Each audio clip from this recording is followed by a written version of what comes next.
You're flying high. Speaks well. He does. Excellent. Who's got better chance of winning the Champions League, Liverpool or VAR? Liverpool. Not the answer I expected to hear. However, the correct answer. Let's get more now with 3-time European Cup winner and 7-time league champion with the Reds. It's Phil Thompson. Phil, how are you this morning? Good morning, Phil. I'm very good, Ali. Gabby, you shocked me there. I was as shocked as Ali. I thought, I'm a realist, Phil. I'm a realist, realist, and I love what Liverpool are doing, mate. It is nice, and you're quite right. Arne does speak very, very well. I don't think he's getting carried away with the start that he's had, but I think he's going to be like that anyway. But it will be interesting because it doesn't matter how good you are, what you think. Mm-hmm. There will be a little bit of a blip somewhere along the line, and that'll be nice to see how he reacts then. Tom, what's amazing, mate, I'm the same as yourself and a lot of football fans. I was really looking forward to hearing and watching Arne Slot, what he did with the team. Obviously, massive shoes to follow. But he has been really, really impressive. His team, Notts Forest aside, Liverpool, I think, have looked great. Yeah, do you know what? I think not making a load of signings helped him. That he didn't have to, these are my signings, trying to shoehorn them in. He had a really good squad, which was good. Jurgen left him a great squad. And you're quite right, everything seems to have gone. I think that blip against Forest was a learning experience for him. He'd never had, probably with Feyenoord, players coming from Uruguay, Brazil, Argentina, all coming back. And I think he played most of them against Nottingham Forest. We didn't have any legs. Everybody was jaded. Mm-hmm. And what did he do at the weekend? Everybody who come from South America were all on the bench. Yes. And he brought them on later on. So I think he didn't need to say it. Just by his actions, you think, I got that wrong first time round. I've never dealt with this before. And now he's got it absolutely perfect at the weekend. I thought it was a great game. And I do think a lot of good things have come about, and players who maybe we were doubting a little bit have really come. I'm talking mainly about Ryan Gravenberch. Yeah. He has been absolutely top class. Hasn't he just, Tomo? He's got this ability which it's hard not to see, especially when people are like a holding midfield player. I wouldn't have seen it as that.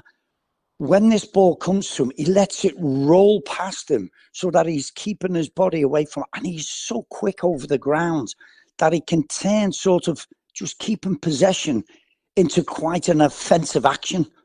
So he's you know what I love, Tomo, though, on the weekend? And I've been maybe criticising him a little bit over the last few years. Curtis Jones, he's 24 in January. He was terrific. And I thought he was outstanding. The runs he was making, even for his goal.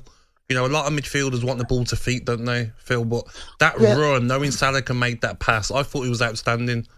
I think this is knowing your teammates and knowing what people are capable of doing. When Mo drifts a little bit, he knows that he can play that ball, and it is a short space, but it's brilliant. He was the most influential player on the pitch. Yes. Now, we were talking about Cole Palmer and how good Cole, and he is. I'm not sort of deriding him in any way. Yeah.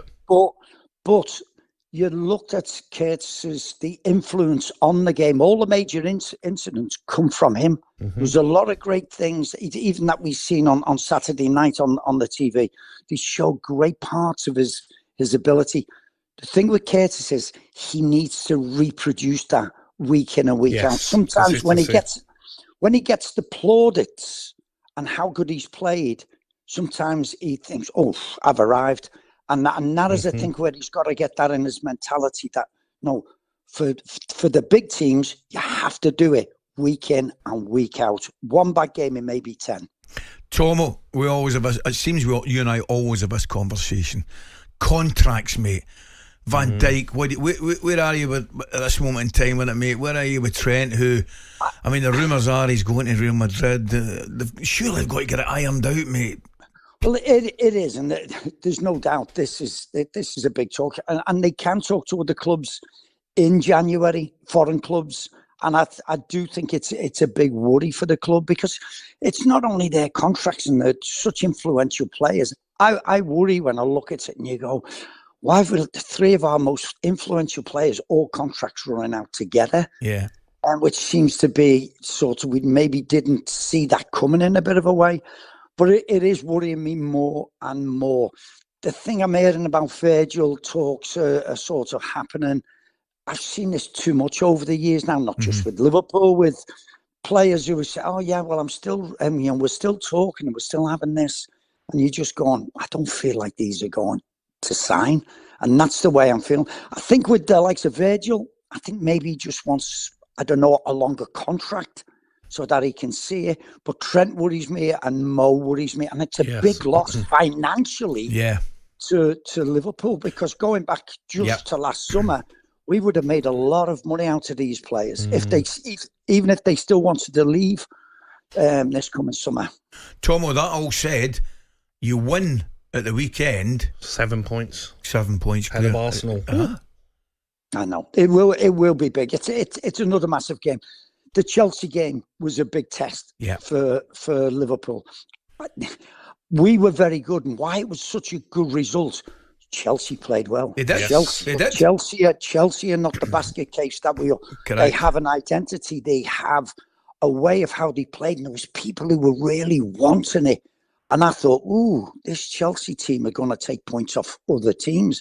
So that was a great result, because we had to play well to beat them. And we're going to have to really turn up against Arsenal, because they are. And I love the way they play football, them and City. Yeah. And I think it is going to be the real test, because Manchester United and Chelsea being different. Man United, we played them at a good time. Chelsea, we were at home. I think Arsenal away is going to be a real test for the boys. Yeah, Tomo, brilliant. Some massive games to come up, that are coming up rather, and we're really looking forward to it, pal. You take care. Hopefully catch you soon. Cheers, Tomo. Cheers, Gabby. Cheers, Ali. Take care. Mate. I've got to say it. Got to say it right now. Done it again. I've done it again. You have to stop, mate. Matt from Nottingham's on. And I apologise. To be fair to Matt, he's fired right back at me. He's calling me Alison McCoist, and he's well within his rights to do it. Not Forest, you called him. I did it. And I need to apologise again, but I've got it subconscious in my head.